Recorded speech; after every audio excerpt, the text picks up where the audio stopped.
नमस्कार मंडळी, कशा आहात तुम्ही सगळी. सो आज आहे माझा बर्थडे आणि हा माझा आहे बर्थडे आउटफिट. मला वेस्टर्न घालायचं नव्हतं, मला वाटत होतं की इंडियन घालावं, कारण की आता मी मोठी झाली आहे. आणि हे होते इयरिंग जे खूप छान दिसत होते, पण त्यावर सूट होत नव्हते. आणि सगळं आवरून वगैरे मी निघाली भाजी घेण्यासाठी. जे माझं ॲज ऑलवेज रिच्युअल आहे नेहमीचं, की मी भाजी घ्यायला जाते.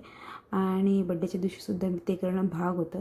सगळं घेऊन वगैरे मी गेले घरी, जेवले वगैरे. त्याच्यानंतर मी फटफट आवरलं, तयारी केली. माझा मेकअप खूप चांगला झाला होता, ड्यू झाला होता. आणि नंतर माझ्या फ्रेंडच्या घरी जायला निघाले. तिथे ही कॅट होती, एवढी सुंदर मांजर आत्तापर्यंत मी कधीच नाही बघितलं. तिचे डोळे एवढे सुंदर होते आणि खूप फ्रेंडली होती ती. त्याच्यानंतर आम्ही कॅटसोबत खेळता खेळता त्याच्यानंतर आम्हाला झाला वेळ. त्याच्यानंतर आम्ही गेलो त्यांच्या घरी. त्यांच्या घरीसुद्धा हा कासव होता. तो सुद्धा खूप ॲक्टिव्ह होता आणि छोटासा होता, पण मी त्याला घाबरत होते थोडी. त्याच्यानंतर काकींनी मला ओवाळलं, माझ्या फ्रेंड्स लोकांनी मला ओवाळलं. त्याच्यानंतर केक कटिंग करायची वेळ आली. सो आम्ही केक कटिंग वगैरे केला, मस्त सगळ्यांना भरवला वगैरे. त्याच्यानंतर आता होती गिफ्ट ओपन करण्याची वेळ.